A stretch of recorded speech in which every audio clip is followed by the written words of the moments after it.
These are my top 5 peptides for bodybuilding. I'm an Olympian coach that has coached hundreds of bodybuilders over the year, having almost 20 pro cards now and several Olympia qualifications and Olympians on stage. And these are my top 5 most useful peptides, not only if you're in a prep, but even the off seasons to retain health as well as get you in better shape.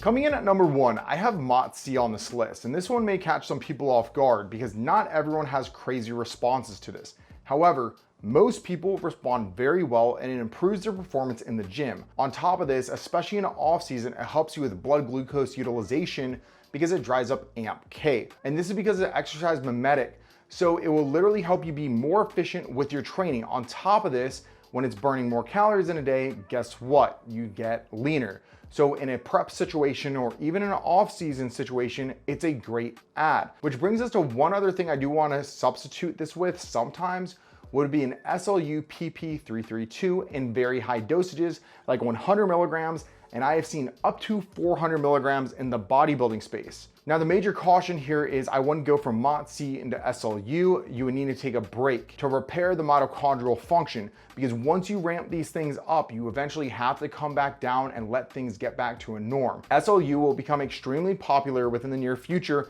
in my personal opinion, because of how effective it is once people learn how to take it properly. Which brings us to number 2, which is when you're taking a break from Mots-C or SLU, hopping on SS31 in between or even on it helps to prevent oxidative stress to the mitochondria, but more along the lines of what it shows with medical literature and clinical studies, which is protective of the renal system, so kidneys, your heart, and your brain. All things that get heavily taxed when we're running steroids. I mean, there's just no getting around it. It puts a lot of oxidative stress on the body, and SS31 is one of the holy grails that we have found, in my personal opinion, for overall health and longevity. Plus, it allows you to step back on the gas pedal with either a Mots-C or a SLU and really ramp things back up. So in the bodybuilding space, we used to call it a bridge in between cycles.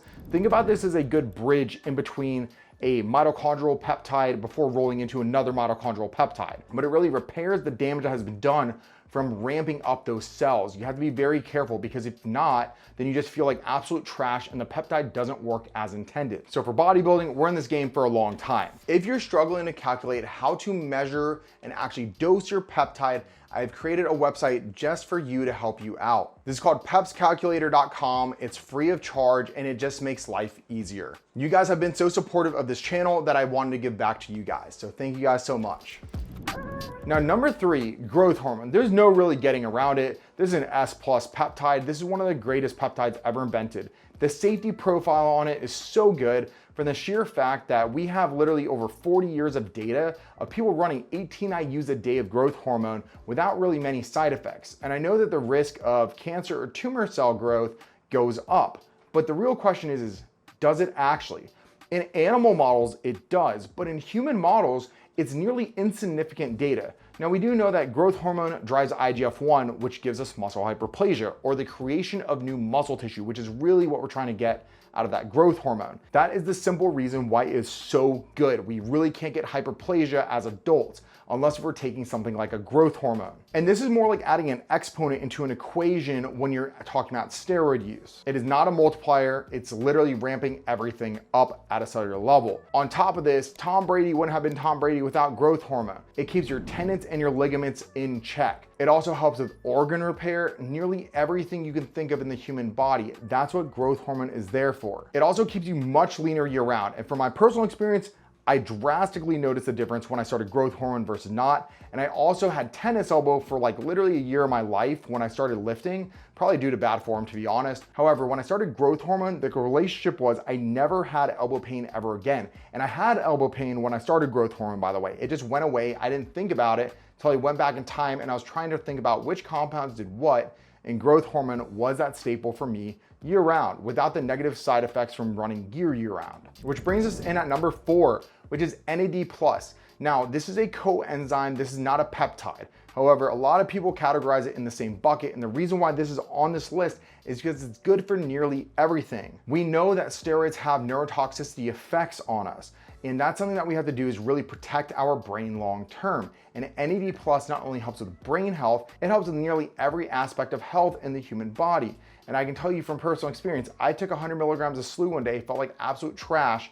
Next thing you know, I was like, my mitochondrial health is probably crap right now. And I literally took a NAD shot and all of a sudden I was feeling better. Helps with cognitive focus and energy and can reduce down the stimulant use even while in prep because it helps so much. Now, the moment you guys have all been waiting for, the bonus, FLGR 242.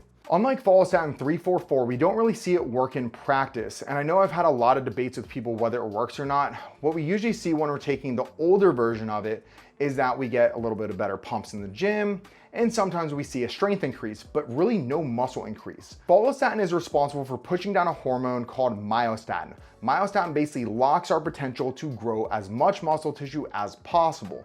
So it sounds great on paper to take follistatin 344, didn't really work in practice, and we've tried a lot of different ways to get it to work. However, this newer model of it is a completely different method of creating the follistatin, and it's been really interesting because we have seen some people posting about their case studies and getting amazing results out of it. I just have to caution people, I'm still not a believer in it yet.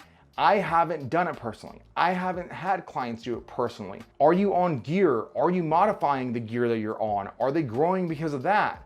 That is where the issue lies. So I can't fully put my name behind it yet. However, I think I would be doing you guys a disservice if I did not present something that is up and coming. That might be a big thing. So if anyone out there has already run it and has really good results, comment down below. I'm just really interested. I need case studies to back up or support this peptide if it is working in practice. And yes, there will be a link down below if you want to find this peptide to try it out, but it is not cheap. However, the only ways that we really know how to push myostatin down effectively is via steroid use or something like a creatine. Yeah, creatine is actually super effective as a myostatin inhibitor to an extent. Drugs work better. If you have been enjoying this deep dive so far and want even deeper dives, we break down the medical literature on my Skool Community Aegis Nutrition Academy. Feel free to join the collective of people that just want to learn and get better together. Links in the description down below. Which brings us into number 5, which I really wish was available to me when I was bodybuilding back in the day, which is Retatrutide. Now, Retatrutide does a few things that a lot of people don't talk about. One of them is increasing growth hormone secretion. So yeah, we can get a little bit of growth hormone out of it, but on top of it, it increases the release of insulin from the pancreas. And why is that so important? When you release insulin, it opens growth factor ways. So it has synergy points with the growth hormone that we're already taking, or a GHRH like a tesamorelin, to get more bang for buck out of it.